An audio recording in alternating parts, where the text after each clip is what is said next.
अगदी खेळासाठी इंटरेस्टिंग ठिकाण निवडलं आहे.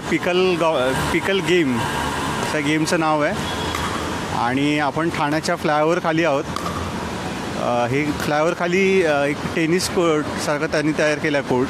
आणि ह्या पिकल बॉलचा जो गेम आहे त्याच्याबद्दलचं काय नेमकं वैशिष्ट्य आहे आणि हा गेम फिटनेससाठी कसा चांगला आहे, का खेळला जातो हा पिकल गेम, असं सगळं आपण आज जाणून घेणार. थोडासा एक नवीन गेम आपण इंट्रोड्यूस करतो या निमित्ताने. म्हणजे हा आपल्या इंडियन कंट्रीजसाठीचा गेम नाही आहे, अनेक फॉरेन कंट्रीजसाठी एक स्ट्रेस मॅनेजमेंटचा गेम म्हणून हा गेम खेळला जातो. हा गेम भारतामध्ये पॉप्युलर करणारे आणि महाराष्ट्रात, मुंबईत अनेक ठिकाणी हा गेम खेळण्यासाठीचा अक्षरशः वेळ लावणारे सुनील वालावलकर सर आपल्यासोबत आहेत. तेच आपल्याला सांगतील हा पिकल गेम म्हणजे नेमकं काय गेम आहे. सर, हा पिकल गेम काय नेमका? आणि बरोबर, पिकल बॉल हा गेम 3 प्रचलित खेळांचा संमिश्रणाने बनलेला आहे. आपल्याला लॉन टेनिस माहिती आहे, आपल्याला टेबल टेनिस माहिती आहे आणि बॅडमिंटन माहिती आहे. या 3 रॅकेट गेमचं हायब्रिड करून, एक मिश्रण करून एक नवा खेळ खेळला गेला आहे, पिकल बॉल.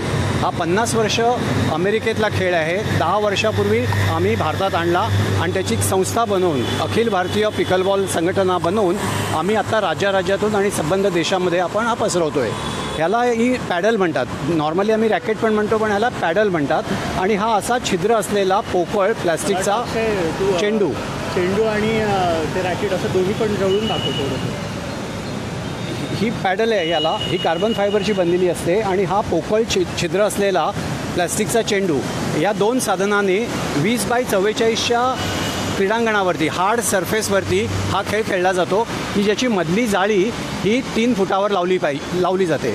बाहेरून बघणाऱ्याला असं वाटतं हा टेनिसचा गेम चाललेला आहे, पण हा प्रत्यक्ष टेनिसचा गेम नाही आहे. टेनिस सदृश्य, पण टेनिस एवढा कठीण नसून टेनिसच्या शैलीने, टेनिसच्या तंत्राने खेळला जाणारा खेळ आहे पिकल बॉल. खेळायला सोपा, इंजुरी नसलेली, कमी खर्चिक, बिन धोक्याचा, पण सर्व ॲथलेटिक टेक्निक्स किंवा तंत्र त्याच्यात असलेला हा खेळ पिकल बॉल आम्हाला आवडतो, म्हणून आम्ही या सगळ्यांना जनतेला आवाहन करतो. सर, हा नेहमीच्या बॉलपेक्षा हा बॉल वेगळा कसा आहे? हा कम्प्लीटच वेगळा आहे आणि ह्याची टेक्नॉलॉजी काही आहे ती कळत नाही आम्हालासुद्धा ॲक्च्युली.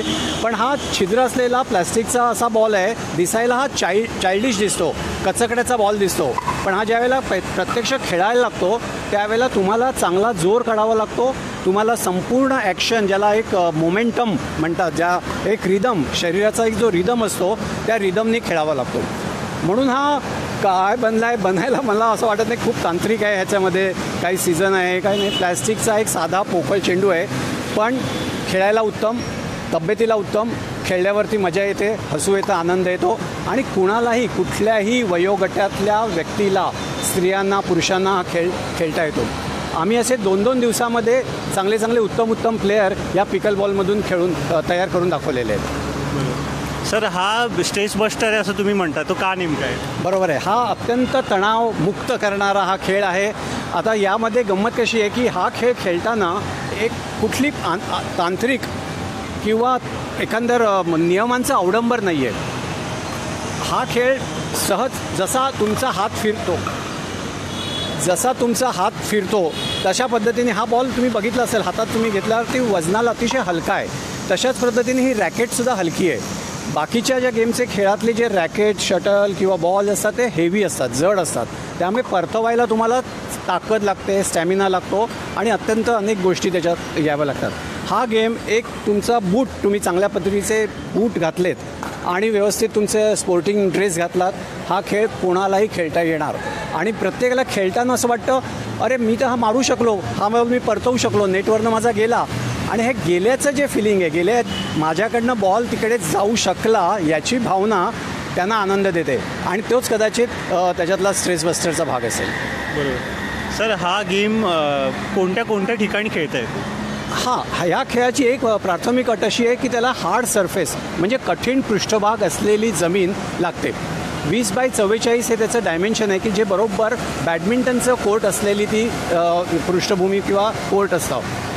इंडोर किंवा आउटडोर अशा दोन्ही ठिकाणी हा खेळ खेळला जातो, पण सरफेस मात्र त्याचं कठीण असायला लागतं की ज्याच्यावर हा बॉलचा बाउन्स होणार. तर अशा पद्धतीच्या जमिनीवरती हा खेळ खेळता येतो. मग पार्किंग लॉट असेल, तुम्ही आता बघताय आम्ही हा स्कायवॉकच्या खाली आम्ही आहोत, त्या ठिकाणी आम्ही खेळतो आहोत. पार्किंग लॉट असेल, गच्ची असेल, या ठिकाणीसुद्धा आम्ही खेळत असतो. अच्छा सर, हा गेम म्हणजे आपल्याकडे तुम्ही म्हणता गेल्या 10 वर्षामध्ये तुम्ही पॉप्युलर करण्याचे प्रयत्न करताय. इतर ठिकाणी या गेमचं काय क्रेज आहे, इतर कंट्रीजमध्ये कसा खेळला जातो? हा गेम 1964 साली युनायटेड स्टेट्समध्ये सियाटल या ठिकाणून सुरुवात झाली. म्हणजे जवळजवळ एक 50 वर्षाचा इतिहास अमेरिकेत आहे. अमेरिकेतसुद्धा 40 वर्ष, पहिली 40 वर्ष खूपसा प्रचलित नव्हता, पण गेले 10 वर्षात मात्र ह्या खेळाने नॉर्थ अमेरिकेमध्ये अक्षरशः लोकांना झपाटून टाकलेलं आहे. गेल्या 10 वर्षाच्याच कालावधीमध्ये नॉर्थ अमेरिकेमध्ये किमान 2 लाख प्लेयर्स खेळत असतात. 32 क्रीडा कोर्टचं एक क्रीडा संकुलं तिथे उभी राहिली आहेत. आणि ज्यावेळेला अमेरिकेतली राष्ट्रीय स्पर्धा होतात त्याला 1200 एवढे प्लेयर्स तिथे खेळतात. अशा पद्धतीने अमेरिकेत झपाट्याने पसरलेला आहे. कॅनडात पण तीच ग्रोथ आहे. युरोपमध्ये पण ह्याच पद्धतीने खेळला जातो. युरोप, अमेरिका, कॅनडा आणि काही प्रमाणात ऑस्ट्रेलिया आणि त्यानंतर मात्र भारतातसुद्धा हा 15 राज्यात आता हा खेळ विकसित झालेला आहे. सर, हा गेम म्हणजे एक आपल्याला कुठेही सुरुवात करता येते. अगदी टेरेस असेल किंवा आपलं पार्किंग लॉट असेल किंवा एखादं छोटं जागा देखील असेल, तर ह्या गेममध्ये इतकं काय ॲडिक्शन आहे किंवा इतकं काय ह्यामध्ये जादू आहे? बुवा, काय ॲडिक्शन हा शब्द खूप चांगला वापरलेला आहे आणि खऱ्या अर्थाने हा ॲडिक्शन आहे. कोणालाही जेव्हा खेळतात ना लोक, तर हा मी 5 मिनटात बंद करीन असं म्हणत असतात, पण ज्यावेळेला 5 मिनटासाठी एखादी व्यक्ती ही रॅकेट घेतो त्यानंतर पुढची 50 मिनटं रॅकेट सोडत नाही. हा आमचा सार्वत्रिक अनुभव आहे. आणि कुठल्याही वयोगटातला, मग तो 5 वर्षाचा मुलगा असेल, नाहीतर 50 वर्षाचा एखादा ब्युरोक्रॅट असेल, नाहीतर एखादी गृहिणी असेल, सुरुवातीला बिचकत या खेळाकडे येते, पण एकदा हातात घेतला आणि तिला तो कॉन्फिडन्स आला.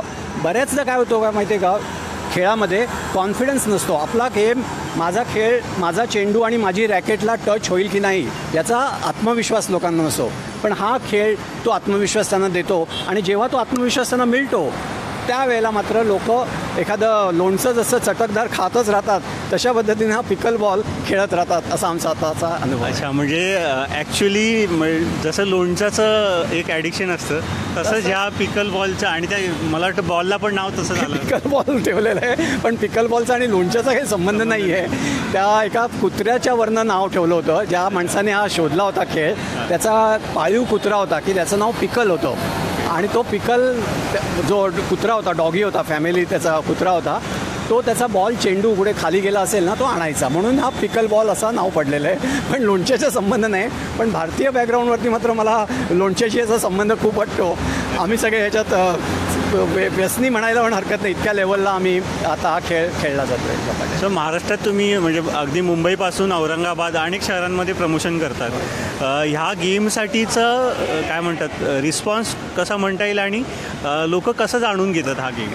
आता तेच आहे. आता हा शेवटी कुठल्याही खेळाचं प्रमोशन करणं खूप कठीण आहे. आपल्यासमोर क्रिकेट हा एकच गेम आहे आणि बाकीचे कुठलेच नाही आहेत गेम, अशा पद्धतीची आपली परिस्थिती आहे. त्यामुळे हा खेळाचं प्रमोशन करायला खूप मेहनत करावी लागते. पण नाविन्यामुळे म्हणा किंवा माध्यमांच्या सहकार्याने म्हणा, हा खेळ हळूहळू रुजतो आहे. विशेषतः हे जे सामाजिक आता जे समाज माध्यमं झालेली आहेत, सोशल मीडियावरनं हा खेळ झपाट्याने रंजक, म्हणजे त्याचा लोकप्रियता वाढते आहे. आमची वेबसाईट आहे, आमचं फेसबुक पेज आहे, त्याला आमचं खूप लाईक्स असतात. जवळजवळ 150 तरी माणसं दर दिवशी आमच्या खेळाविषयी जागरूकता म्हणजे विचारणा करत असतात आम्हाला. आणि आम्ही व्यवस्थित त्याच्या टुर्नामेंट्स घेतो, डिस्ट्रिक्ट लेवलच्या टुर्नामेंट्स, राज्यस्तरीय टुर्नामेंट, विविध वयोगटातल्या टुर्नामेंट्स, मेयर कप, ट्रॉफी, अशा पद्धतीच्या व्यवस्थित त्या टुर्नामेंट्स घेऊन त्याची लोकप्रियता आता वाढत चाललेली आहे. आणि आम्ही जास्तीत जास्त आता प्रयत्न करणार आहोत कॉर्पोरेट्समध्ये जाण्यासाठी. जिथे तणाव आहे ना, जिथे कामाच्या ठिकाणी ताण आहे, अशा ठिकाणीसुद्धा आम्ही हा खेळ घेऊन जाण्याच्या प्रयत्नात आहोत. सरांनी खूप महत्त्वाचा मुद्दा मांडला की एक तणाव जो आपल्या रोजच्या वर्कहॉलिक आपलं जे नेचर आहे इंडियन एम्प्लॉईजचं, त्याच्यामध्ये कुठेतरी हा स्ट्रेस बस्टर म्हणून गेम आहे. सर, मला सांगा की आपलं एक इंडियन कल्चर आहे की जिथे माणसं म्हणजे फॅमिली लाईफपेक्षा एक ऑफिस लाईफला बराच वेळ स्पेंड करतात. पण एक स्पोर्ट्स जो नेचर आहे तो आपण कुठेतरी हरवतो की काय असं कधी कधी वाटायला लागतं. त्यामध्येच असं विचारावं असं वाटतं की इतर ठिकाणचे जे नागरिक आहेत त्यांच्या आयुष्यातलं स्पोर्ट्सचं ठिकाण आणि आपल्याकडचं याबद्दलचा ट्रेंड तुम्ही कसं सांगाल? नक्की याच्यामध्ये माझं एक निरीक्षण आहे, माझा एक थोडासा अभ्यास पण आहे याच्यामध्ये. जे परदेशी आहेत म्हणजे जे प्रगत देश आहेत, अगदी आपण त्याच्यात युरोप, अमेरिका, इंग्लंड असे आपण देशांची नावं घेतो, या ठिकाणचे नागरिक म्हणजे त्यांच्या एकूण लोकसंख्येच्या 60% लोक कुठला ना कुठला तरी खेळ आयुष्यभरासाठी खेळत असतात. आणि त्याच्याविरुद्ध आपल्याकडे भारतामध्ये 100त फक्त 10च व्यक्ती ॲक्टिव्ह असतात स्पोर्ट्सला.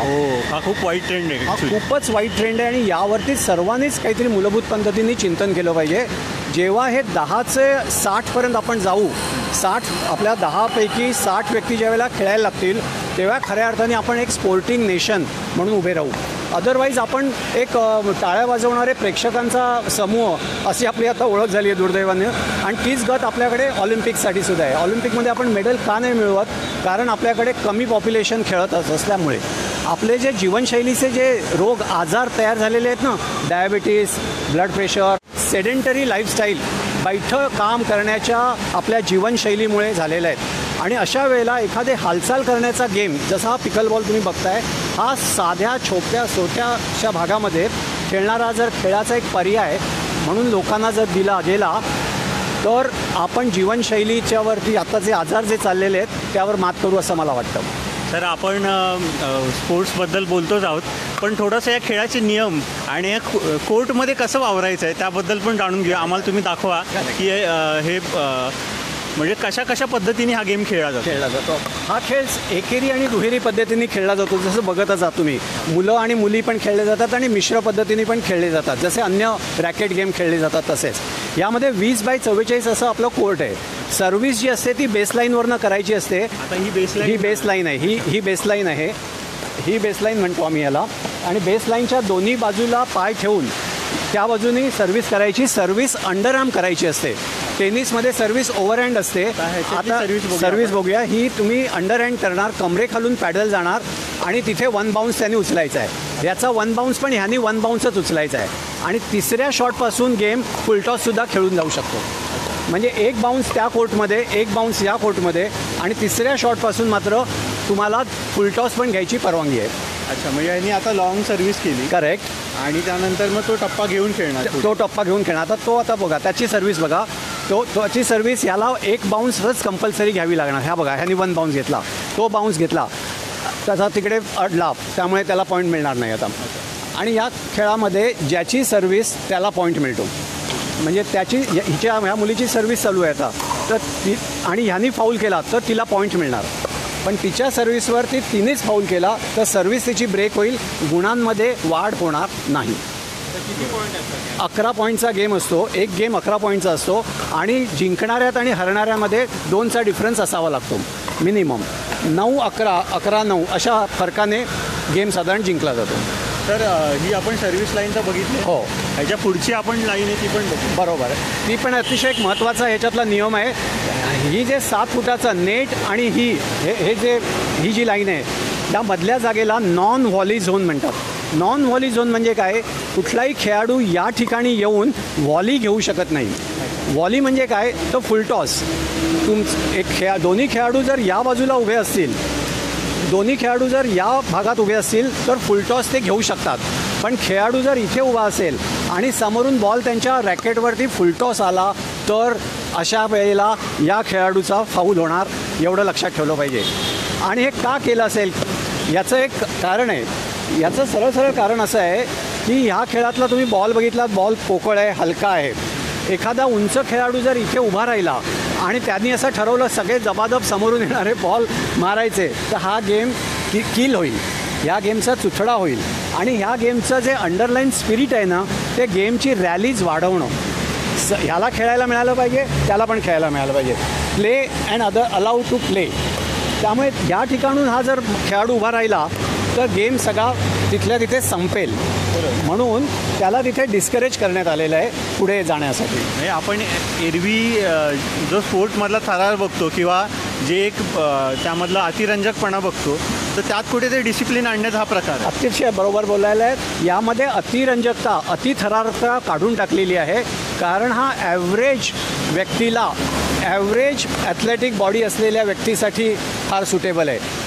आपल्याकडे भरपूर गेम आहेत, 60-70 गेम आहेत, ते खूप ॲथलेटिक असलेल्या लोकांना उपयोगीच आहेत. पण आपल्याकडे एक फार मोठा पॉप्युलेशन असं सुद्धा आहे की जे स्थूल आहेत, त्यांची हालचाली होत नाही आहेत. अशा लोकांसाठी कुठला गेम चालला आहे पर्याय, तर मात्र पिकलबॉलचा पर्याय असं आम्हाला वाटतं. बरोबर. म्हणजे ह्यामध्ये मला वाटतं तुम्ही डॉमिनेट करू शकत नाही. त्याच्या खेळाची एक शिस्त आहे, त्याचं एक डिसिप्लिन आहे. करेक्ट. अति डॉमिनेशन्स याच्यात अलाउड म्हणजे ॲटोमॅटिकली हटून जातो.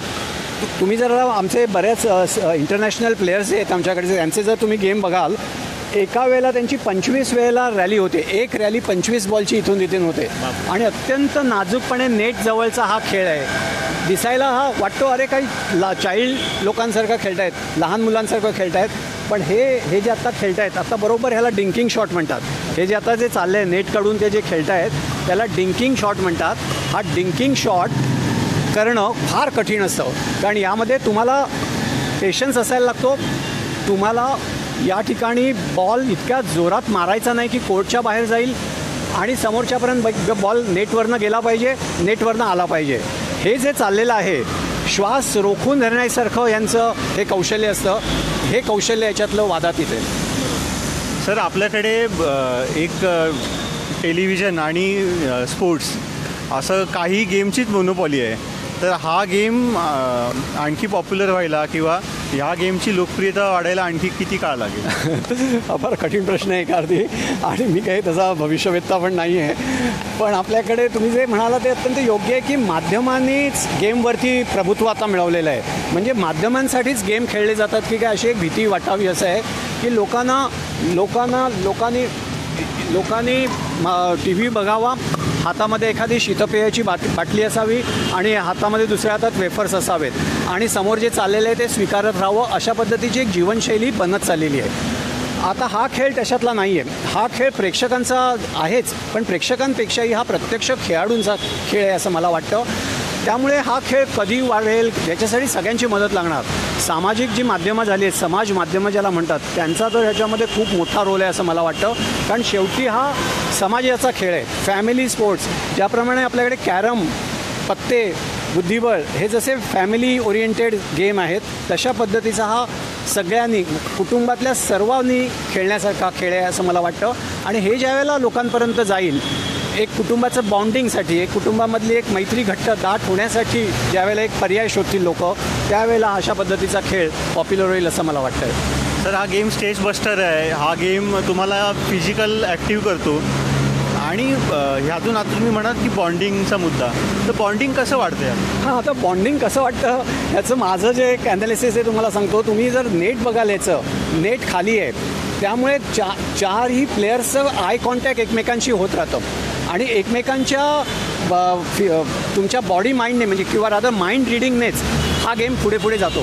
म्हणजे तुम्हाला मला सांगायला आनंद वाटतो की फिजिकल गेम आहेच, पण जसे जसे प्लेअरचा स्तर वाढत जातो तसा तसा हा माइंड गेम होतो, हा मानसिक गेम होतो. प्रत्येक खेळाडू दुसऱ्या खेळाडूचे कच्चे दुवे कोणते, स्ट्रॉंग पॉईंट कुठले हे हुडकत राहतात आणि एक प्रकारच्या व्हायब्रेशन्सवरती आणि डोळ्यांच्या हालचालीवरती सगळ्यांना कळत जातो. त्यामुळे समोरच्या ज्या माणसाची केमिस्ट्री इथे पटकन जुळली जाते. आणि दुसरा पण गोष्ट अशी आहे की अनोळखी व्यक्तीला पटकन आपलंसं करण्यासाठी स्पोर्ट्स हा एक माध्यमच आहे. आणि अनोळख्या व्यक्तीला पटकन, बाबा माझ्याशी तू पिकल बॉल खेळतोस का, हां मला जमेल का, जमेल ना तुला. आणि एखाद्याला हा खेळ शिकवून दिला, तो माणूस तुमच्या जीवनभर मित्र राहतो असा आत्ता आमचा संबंध आहे. त्या अर्थाने बॉन्डिंग यामध्ये खूप आहे. हे जगभरात आम्ही बघण्यात चाललेलं आहे. जगभरात जेवढे म्हणून पिकलबॉलचे कम्युनिटीज आहेत, जे पिकलबॉलचे फोरम तयार झालेले आहेत, त्यांचं दर दिवशी दर मिनटाला तुम्ही त्याचं चॅट वाचा, ते त्याच्यात तेच लिहित आहेत, मला पिकलबॉल खेळता येत नाही, मला मिसिंग वाटतं आहे, माझं पिकलबॉलने माझं हे काम केलं, पिकलबॉलने मला स्ट्रेस माझा निघाला, दिवस माझा चांगला घालवला, अशा पद्धतीची लोक आता चॅट करत आहेत. त्या दृष्टीने हा बॉन्डिंग करणारा खेळ आहे असं मला वाटतं. सर, मुंबईत खूप फ्लायओव्हर आहेत आणि आपण देखील आता ठाण्याच्या फ्लायओव्हर खाली आहोत. अशा जागा अवेलेबल होणं हे किती चॅलेंजिंग वाटतं या गेमसाठी? हे बघा, मुंबईसारख्या मेट्रो शहरामध्ये किंवा ठाण्यासारख्या पण शहरामध्ये जागेला आता किंमत आहे आणि स्पोर्ट्स ही प्रायोरिटी सगळ्यांची खालच्या लेवलवर असल्यामुळे स्पोर्ट्सला कोणी जागा देत नाहीत आणि स्पोर्ट्स क्रीडा संकुलं जरी असली तरी ते महागडी असल्यामुळे तिथे जाणं पण सामान्य माणसाच्या आवाक्याच्या बाहेर असतं. ठाणे महापालिकेच्या सौजन्याने हा खेळ किंवा कुठलाही खेळ, तुम्ही क्रिकेट पण बघाल, तिकडे योगासनं पण चालली आहेत, उड्डाणपुलाच्या खालच्या ज्या जागा तयार झालेल्या आहेत त्या नागरिकांच्या रिक्रिएशनसाठी, विरंगुळ्यासाठी आणि अशा पद्धतीच्या खेळासाठी त्यांनी दिली आहे. ही अत्यंत स्वागतार्ह गोष्ट आहे आणि आम्ही त्याचं स्वागतच करतो आणि आम्ही त्यांच्याबद्दल धन्यवाद पण म्हणतो. म्हणून ह्या पद्धतीचा हा एक अभिनव प्रयोग हा ठाण्यातून आम्ही चालू केलेला आहे. पण असाच प्रकार जिथे जिथे आज उड्डाणपूल झालेले आहेत त्या ठिकाणी पार्किंगला जागा आता देता येणार नाही. माझ्या मते सुप्रीम कोर्टाने पण तशा पद्धतीच्या सूचना दिलेल्या आहेत. मग ती जागा काय करायची? जर त्या ठिकाणी पार्किंग करायचं नाही, त्या ठिकाणी कुठली कचेरी असता कामा नये, अशा जर अर्थाने शासन चालणार असेल तर ह्या ज्या चांगल्या मोकळ्या झालेल्या जागा आहेत या अशा कामासाठी, विधायक कामासाठी जर वापरल्या तर उपयोगी आहेत. या ठिकाणी तुम्ही योगा करा, ड्रॉईंग करा, या ठिकाणी तुम्ही तुमचे गप्पांचे अड्डे तयार करा, विरंगुळा, जसं नाना नानी पार्क इथे होऊ शकतं. असे अनेक उपक्रम या मोकळ्या जागाखाली म्हणजे या उड्डाणपुलाच्या खालच्या जागेमध्ये करता येईल. आम्ही ह्या पिकल बॉलने सुरुवात केलेली आहे. बघूया हा प्रयोग सगळीकडे पसरतो का. तर तुम्ही एक शासन पातळीवर अशा प्रकारच्या गेमसाठी जागा मिळाव्यात किंवा खेळण्यासाठी म्हणजे पिकल बॉलचा जो गेम आहे तो आणखी पॉप्युलर व्हावा त्यासाठी काही प्रयत्न करताय? प्रयत्न आमचे खूप चालू आहेत. अनेक ठिकाणी पत्रव्यवहार करत असतो. अनेक मोठ्या शासकीय अधिकाऱ्यांना आणि महत्त्वाच्या व्यक्तींना आम्ही हा प्रेझेंटेशन करत असतो. त्यामुळे त्या पातळीवरती आमचा हा प्रयत्न चालूच आहे. पण शेवटी आता आम्ही असं म्हणतोय ना की शासन काही देण्यापेक्षा नागरिकांनीच स्वतःच्या छोट्याशा जागेमध्ये सुद्धा जरी हा खेळ चालू केला तरी तो पुरेसा आहे त्यांच्यासाठी. शासनाकडून ती जागा घ्या, मग त्या शासनाचे सगळे अटी नियम याचा गुंतावळा खूप मोठा असतो आणि आम्ही तेवढे काही रिसोर्सफुल नाही आहोत की त्या सगळ्या शासनाच्या त्या अटींची पूर्तता करण्यासाठी. हा एक पर्याय आहे. खेळायला जेवढा सोपा पर्यायाने हा खेळ आहे तेवढाच त्याचं व्याकरण किंवा त्याचं एक पसराव करण्यासाठीचं जे लागतं त्या सगळ्या गोष्टीसुद्धा सोप्या करूनच आपल्याला कराव्या लागतील. गाड्यांमुळे आज जागा बरीच व्यापलेली आहे. ज्या पार्किंगच्या गाड्या आहेत ना, प्रत्येक इमारतीकडे आज जागा आहे एवढा खेळ खेळण्यासाठी, पण तो पार्किंग म्हणजे किंवा पार्किंगमुळे अडलेले आहेत. जर गाड्यावाल्यांनी सहकार्य केलं तर प्रत्येकाच्या बिल्डिंगमध्येच, प्रत्येकाच्या इमारतीमध्येच हा खेळ खेळता येईल अशी मला आशा आहे. सरांनी खूप महत्त्वाचा मुद्दा मांडला आहे की हा गेम स्टेज बस्टर आहे, बॉन्डिंग करणारा आहे. त्यामुळे आपल्या देखील सोसायटीमध्ये असेल, एखादा छोटासा पार्किंग लॉट असेल किंवा एखादा ओपन स्पेस असेल, कुठेही खेळता येणारा असा गेम आहे. आणि सरांचं मी बराच त्यांच्या गेममधला वेळ घेतला आहे. मला देखील हा गेम खेळायचा आहे. अक्षय, मला वाटतं तू पण हा गेम जॉईन कर माझ्यासोबत. आपण हा गेम खेळूया आणि यातला अनुभव मला वाटतं शेअर करायचा आहे सगळ्यांशी. त्यामुळे आता आपण थांबूया. थँक्यू.